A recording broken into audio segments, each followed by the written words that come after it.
प्यारे दोस्तों, आज हम आपको एक हामिला यानी कि प्रेग्नेंट लड़की के बारे में बताने वाले हैं। जब वो प्रेग्नेंट थी तो उसके जालिम भाइयों ने उसे जिंदा ही जमीन के अंदर दफना दिया।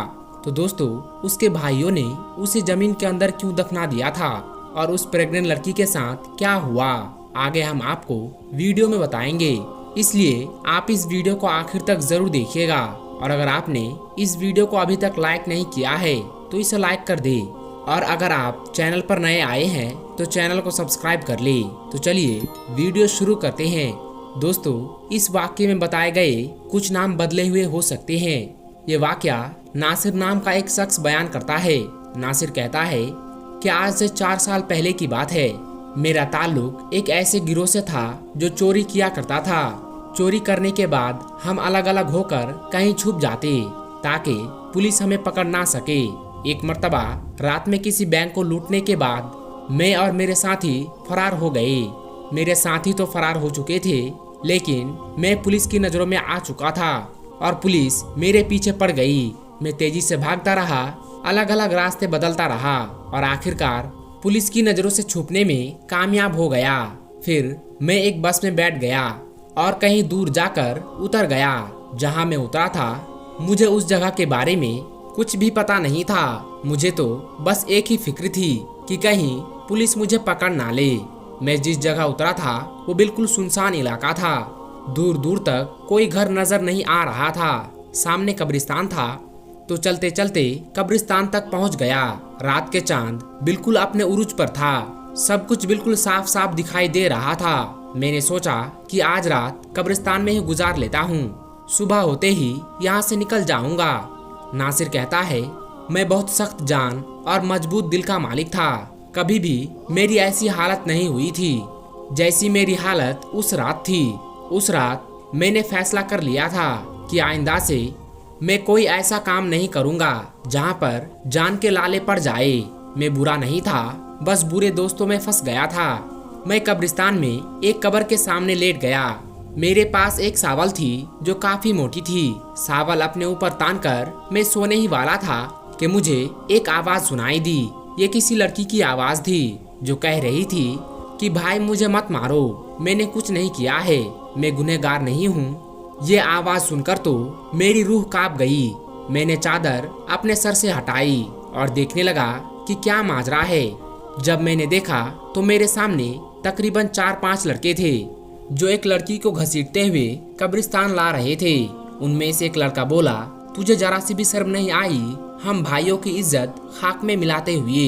हम तो समझ रहे थे कि तुम खाला के घर गई हो, लेकिन अब पता चला कि तू तो हराम का नाजायज बच्चा अपने पेट में लिए वहाँ रह रही थी। एक लड़के ने लड़की को पकड़ा हुआ था और बाकी 4 लड़के कब्र खोदने में मशगूल हो गए।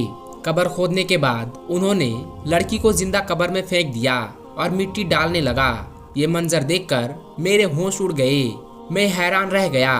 उनमें से एक लड़का बोला, जल्दी करो कोई देख लेगा। उन्होंने जल्दी जल्दी लड़की को दफन किया और वहां से चले गए। लड़की को कब्र में जिंदा दफन करने के बाद वो सब वहां से भाग गए थे। मैं एकदम से उठा और उस कब्र के पास आया। जल्दबाजी में वो कुदाल वहीं पर फेंक गए थे।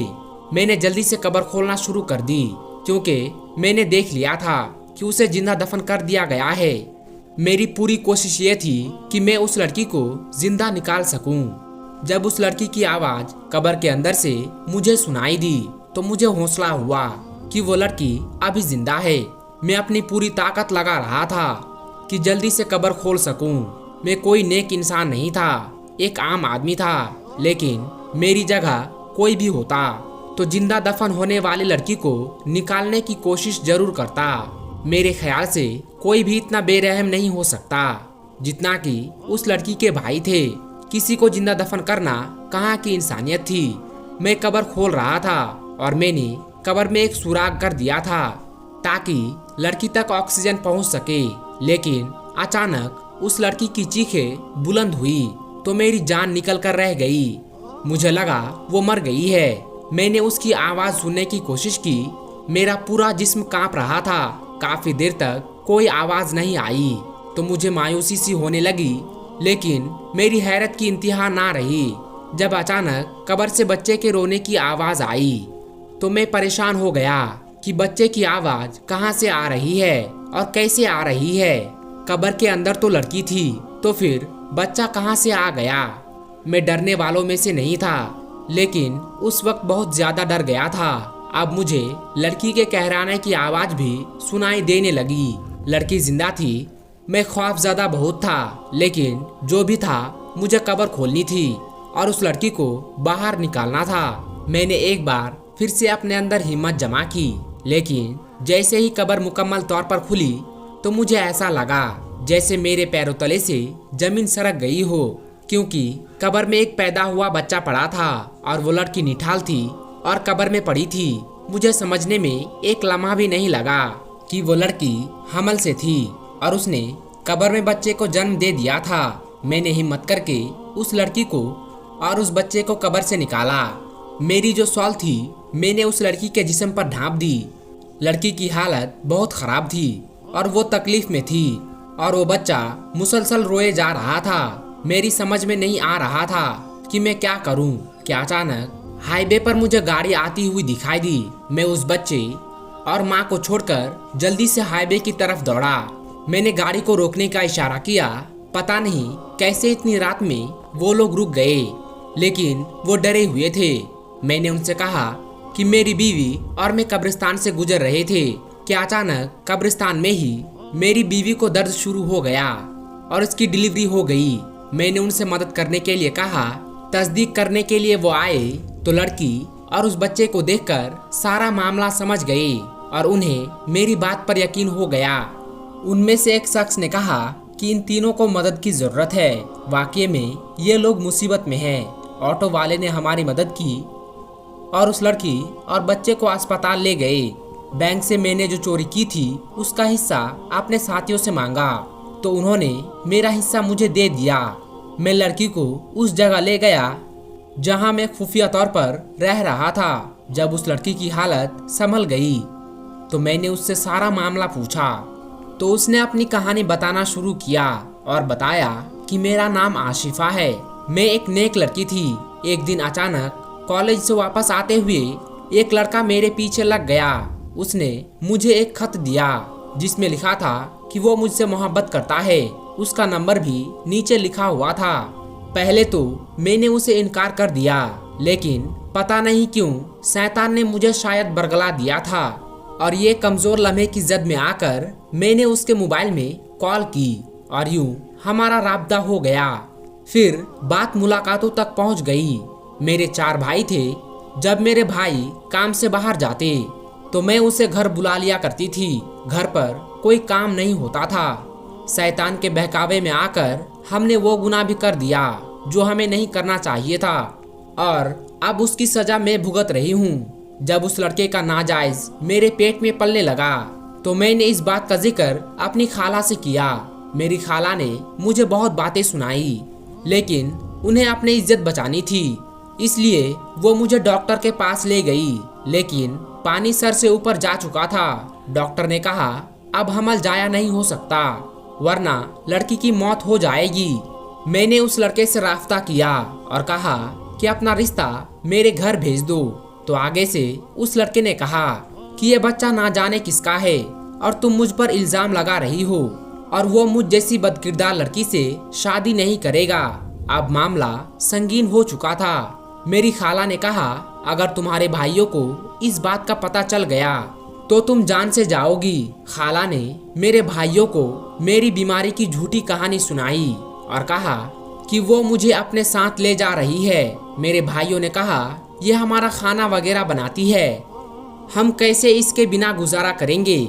हम दिन में काम को जाते हैं, पीछे से ये घर को संभालती है। खाला ने कहा ये बीमार है, तुम लोग शादी कर लो, काम वाली ही तो चाहिए। ना जाने मेरी खाला ने मेरे भाइयों को कैसे राजी किया और मुझे अपने घर ले गई। खाला के घर में उसकी बेटी और बेटा रहते थे। मुझे सारी कहानी मजबूरन सुनानी पड़ी। मैंने हमल के 2 महीने वहां गुजारे, लेकिन जब मेरी डिलीवरी का वक्त आया तो उस दिन ना जाने कैसे मेरे भाइयों को सब पता चल गया। सारी खबर लग गई और वो खाला के घर पहुंच गए। वो मुझे घसीटते हुए घर वापस ले आए और वहां से कब्रिस्तान ले आए और मुझे जिंदा कब्र के अंदर दफन कर दिया। अब मुझे कब्र के अंदर दफन कर दिया और मेरा दम घुटने लगा तो मैं चिल्लाने लगी और मैं अल्लाह पाक से मदद मांग रही थी। मैं तकलीफ में रो रही थी। एक तरफ तो मेरा दम घुट रहा था और दूसरी तरफ मुझे हमल का दर्द शुरू हो गया। मैंने सच्चे दिल से तौबा कर ली और कभी कोई गुनाह ना करने का इरादा किया और अल्लाह पाक से दुआ मांगी कि ये रब, मैंने रोजे रखे, नमाज पढ़ी, तहज्जुद पढ़ी, पर फिर मैं गुमराह हो गई। ये मेरे रब, मुझे आखिरी मौका दे दे, मुझे इस कब्र से निकाल दे। मैं सारी जिंदगी कोई गुनाह नहीं करूंगी। अगर मेरी कोई नेकी तुझे पसंद आई हो तो उसके बदले में मुझे आज यहाँ से निकाल दे। मैं उस वक्त जानती थी कि आधी रात को कब्रिस्तान में कोई मुझे बचाने नहीं आएगा, लेकिन उस वक्त अल्लाह पाक को मैंने दिल से पुकारा। मेरा यकीन कामिल था। उन लोगों ने कब्र में ज्यादा मिट्टी नहीं डाली थी, जिसके बाद तुम आ गए। तुमने पहली कोशिश में ही मेरे लिए हवा का रास्ता खोल दिया। एक पल के लिए मुझे लगा कि मेरा भाई वापस आ गया है मुझे निकालने के लिए, क्योंकि उसके सिवा कब्रिस्तान में कोई मौजूद नहीं था। लेकिन फिर मेरे दिमाग ने काम करना छोड़ दिया, क्योंकि बच्चे की पैदाइश का वक्त आ गया था। कितनी अजीब बात है। मैं ये सोचकर हैरान हूँ कि मेरा बच्चा कैसा बच्चा है जिसने अपनी पहली सांस कब्र के अंदर ले ली। लोग दुनिया में आते हैं और अपनी आखिरी सांसों को पूरा करने के बाद कब्र में जाते हैं, लेकिन इस बच्चे की शुरुआत अनोखी थी, जिसने जिंदगी की पहली सांस कब्र के अंदर ली। मैं अल्लाह पाक से वादा किया कि मैं अब कोई गुनाह नहीं करूंगी और मैं अपने तमाम गुनाहों की माफ़ी मांगती हूँ। हम अपने रब को भुला देते हैं, गुनाहों में लग जाते हैं, लेकिन वो हमें नहीं भूलते। मैं तहज्जुद गुजार लड़की थी, इबादत भी किया करती थी, लेकिन मैं बह गई थी और मेरे रब को भूल बैठी थी। लेकिन देखो तो सही, अल्लाह पाक ने किस तरह से मेरी मदद की। और आज मैं सोच रही हूँ कि कैसे मैंने इतने मेहरबान रब की नाफरमानी की, वो भी उस शख्स के खातिर जो बदकार इल्जाम लगाकर मुझे बीच राह में छोड़कर चला गया। नासिर कहता है कि आसिफा अपनी कहानी सुनाकर फूट फूट कर रोने लगी, तो मैं भी सोच में पड़ गया कि यह तमाम वाकया मेरे लिए भी बहुत ज्यादा दर्दनाक था। मैं भी इस वाकये का हिस्सा था। उसी वक्त मैंने अपने गुनाहों से तौबा कर ली और आसिफा से शादी करने का फैसला लिया। आसिफा से निकाह मैंने अल्लाह पाक को राजी करने के लिए किया, ताकि अल्लाह पाक मेरे गुनाहों को माफ कर दे। अब मैं इल्म रखने वाला बंदा हूँ और इस्लाम के बारे में बहुत कुछ जानता हूँ। मेरी बीवी औरतों को इल्म देती है और हम लोग खुशहाल जिंदगी गुजार रहे हैं। आज महसूस होता है कि जिंदगी में हर तरफ नूर ही नूर आ गया है। दोस्तों, आज की इस वीडियो में बस इतना ही। जिंदगी रही तो इंशाअल्लाह फिर एक नई वीडियो के साथ हाजिर होंगे। वीडियो पसंद आई हो तो वीडियो को लाइक जरूर करें और हमारे चैनल को सब्सक्राइब करना बिल्कुल ना भूलें। हम मिलेंगे आपको अगली वीडियो में। तब तक के लिए अस्सलाम वालेकुम, अल्लाह हाफिज।